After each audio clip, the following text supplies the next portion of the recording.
and welcome to Round Robin. I'm your host, Robin McCormick with the City of Hampton. And today we are going to take a look at one of our premier arts organizations, and they call Hampton home. It's the Virginia Philharmonic, and we have the music director, Steven Brindle, with us. Welcome, Steven. Thank you so much for having me. Hey, you guys are 5 years old. I did not realize that. Yeah. Time flies, because 5 years ago, this spring is when we were here for just talking about our inaugural concert. So That's right. Yeah, we're celebrating our 5 years. We're really excited. And you guys are very much a community organization. Correct. And you're paid, and there's an executive director position, but the musicians are all volunteer. They're all volunteer, and this is everyone from students, teachers, military, retirees, and pretty much everything in between, everyone from 18 to, well, I don't want to ask, and really, we won't mention right, that. And we won't. And it's all people that are just really excited to be performing great music. So we're really fortunate to have sort of a broad spectrum of people in our organization. We do, you know, this is a really, I mean, it's an arts-rich area in general, but music-rich as well. I think there are, certainly the military brings amazing musicians to this area, and sometimes they retire, you get them while they're here. Right. We have students, we have really good colleges in the area. Right. I mean, I think, have you had good luck recruiting folks and retaining folks? You pretty much hit all the nails on the heads of places that we draw on from, and especially with, for example, military people that, for example, are winds and brass players. It's a completely different style to play in an orchestral setting rather than a band setting. So that's a big draw for them. Even if they are still active and playing in the military, this is perhaps a chance for them to play a different style, different repertoire, different music, and things like that. Yeah, because that might have been the tradition they grew up in, but that's, you know, the military is, it's a bigger sound. It's a brass, it's peppier, you know, it's very different. And same thing for example, students. If they want to kind of double dip and try a new, a different instrument, if they double on a second instrument, or if they are a band kid or a wind ensemble kid and they want to try out full orchestra and get some of that experience. So if they're younger, when they're auditioning for maybe governor's school or high school arts organizations, things like that, or if they're heading to that age where they're considering conservatory, college, things like that, it gives them a little bit of experience to kind of put on their musical resume when they go to schools. They can say, oh, sure, I've already played symphony this, and they have some of that standard rep under their belt. That's kind of a big deal. And being a member of the Philharmonic would be also, you know, that recognizes that they've achieved a certain level of professionalism and experience and quality of music. Absolutely. So you guys, I'm very excited about this, and City Council recently honored your organization, are based in Hampton. Your members come from how far? Well, we have some that are 5 minutes away. We have some that come 30 to 40 minutes away. Geographically, I would say we encompass from probably Williamsburg all the way. I think we have a few people from Norfolk, and then on the other side, anywhere Chesapeake, Suffolk. So we have kind of a big triangle here geographically of people that come from some close, some far, some that come pretty far, just to be able to play. And Hampton is right in the middle, which is convenient. Right. We like to think we're the center of things right here in Hampton Roads. Yeah, certainly. For us, I mean, this is our home base, and geographically right in the middle. Both our venues that we perform at are right here in Hampton. So for us, that's where we call home too. So tell us about those venues. Where do you, I used to think that your Fort Monroe was your base, but you've spread out now. Sure, in Fort Monroe is where we still rehearse. We actually rehearse in the, funny you mentioned military, in the old Army Band building in Fort Monroe. Isn't that cool? Yeah, so, and for some of our members, they actually, this is a coming home for them, and they were there stationed maybe 10, 15, 20 years ago, and now they're coming back, and this is the exact same building that they were rehearsing in there. So we're definitely still performing at Fort Monroe, and there's a theater nearby, the Post Theater there. Right. And we rehearse inside the moat, so it's not often that you get to tell your members, okay, go into the moat, turn left, and then you see their eyes sort of, wait, I'm going into the moat to rehearse, so it's kind of fun. And our second venue is at the American Theater, which is just a short drive down the road there. And that is where we will have our October concert. We also host our Young Artist Competition there and showcase our performers there as well. So we have about half our season one place, half in the other, but it's all centered pretty close. Very close. And, you know, lots of great places to eat, before or Yeah. after? Because I know sometimes you do afternoon shows. So Right. tell us, though, you are about to wrap up this year's season. You Yes. have one concert left. Tell us what that's going to be. So this concert that we have here, it's a program of French classics, which we haven't done too many programmatic concerts.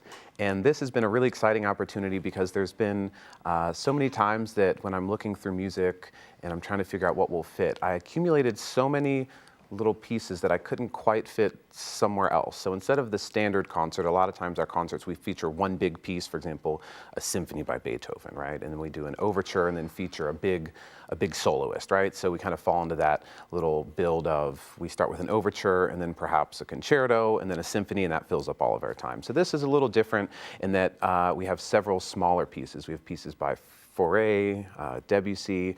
We're featuring our runner-up of our Young Artist competition, who's doing a piece by Chaminade, a flute concertino, and Sanson, Honegger. So we have a bunch of sort of French pieces that all were on the to-do list, more or less, and then it all sort of fit thematically. And then when our runner-up placed with our with the Chaminade, it just fit perfectly. So it'll all be kind of a different sound for our audience. We're branching out into kind of a new area, so it should be a really great concert to hear something a little different and hear an outstanding young soloist who is going to do a phenomenal job. That sounds wonderful. Yeah, I'm really excited. Okay, so is this an afternoon or an evening concert? This is afternoon. Okay. So we have most of our concerts, we have it pretty standardized at this point so our audience knows what to expect. When we're at the Fort Monroe Theater, we have 4 o'clock performances. When we're over at the American Theater, that's at 2:30. So for this one coming up on May 20th, it'll be a 4 o'clock performance at the Post Theater at Fort Monroe. Sounds wonderful. Yeah. I can't wait. So now, do you have next season planned? Is there anything you're able to tell us about what's upcoming? There's a little bit. So we will be announcing our dates. We have all of our dates and everything. That'll be announced probably maybe this week, maybe a little later, depending on how quickly we can put everything together there. The dates will be coming out soon, but just some broad ideas to throw out there, and hopefully nothing changes and someone holds me to that. Looking at possibly Symphony No. 7 by Beethoven in the fall, which is a really big work. My musicians are excited about it. I had my one violist who literally jumped with joy when I said Beethoven 7. She went, yes! Oh, right? wow. So it's a really great piece to listen to and to perform.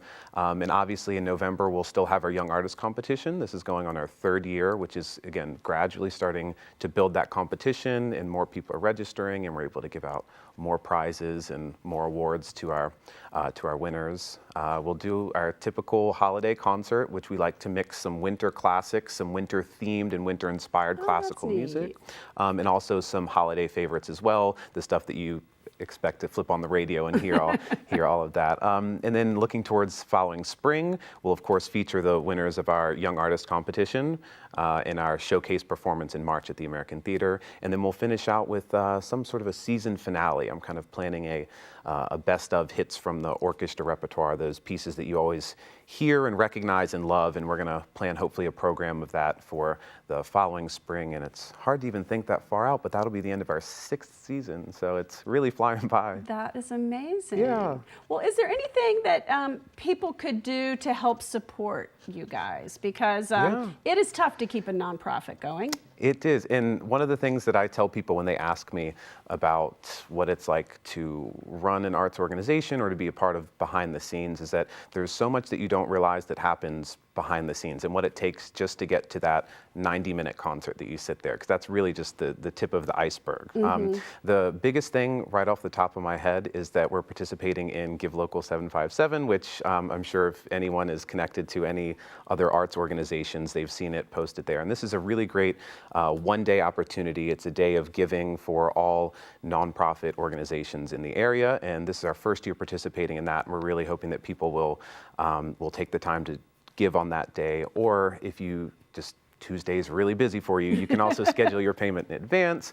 You can also contact us and we can arrange some other payment details as well. So that's coming up. And we also have, if you go to our website or Facebook, there's information on how to support us there with, we're pretty transparent. We try to tell people, here's what we need, and really all of this, as much as possible, goes back to giving back to things like our programming, our music, library, events, awards for our young artist competition and things like that. So we're pretty transparent about that, and we list sort of, here's where our goals are. We're looking to acquire this so that we can play this or do this event and that sort of thing. So visiting online at hrphil.org or give local 7 by 7. So anytime they can do that and just sort of, you know, maybe sometimes people want to dedicate something or they want to go, oh, look, I could help purchase this music or I could help do the young artists because I want to support young folks. Absolutely. So people can get involved at any time through the year. Oh, absolutely. And it's nice that you say that because we've had some generous donors when we said, you know, we're working towards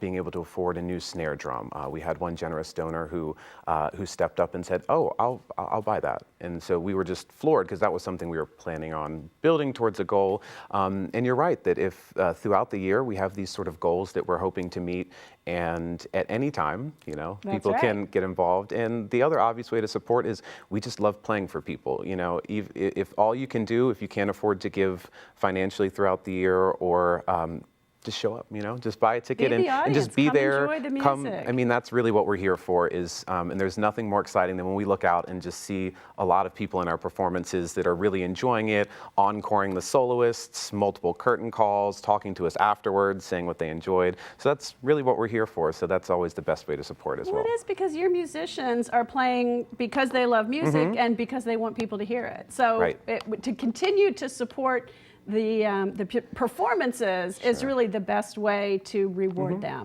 And fortunately, that's what we've seen over the past 5 years, and the reason why I'm probably sitting here 5 years later than, you know, our first time that we were here, is that we've gradually seen more and more people come, and as people tell us, we would maybe like to hear a little this, a little that, we try to stay pretty in touch with the community in terms of what they want and what they expect. So it's really been a fortunate sort of growth of audience and people who have really received what we've done really well. Well, that's wonderful. And thank you for what you all do, and thank your artists. I mean, that's an amazing gift to our community. Oh, thank you. I mean, it's our pleasure. It's been just really a dream come true to be able to develop an organization from the ground up and to have it received well by the community and to have hardworking musicians that, like you said, they're community-based musicians. I don't have a contract over them. You know, they choose to show up every day and to make the sacrifice of their time and busy lives to show up and rehearse and put all this on, and it's all just, you know, for the love of the music. Wonderful. Thank you. Absolutely. And thank you for watching. I hope you will consider giving to them, but definitely come to one of their performances, whether it's this May or one next season, and see this wonderful community-based Philharmonic Orchestra. Thanks for watching.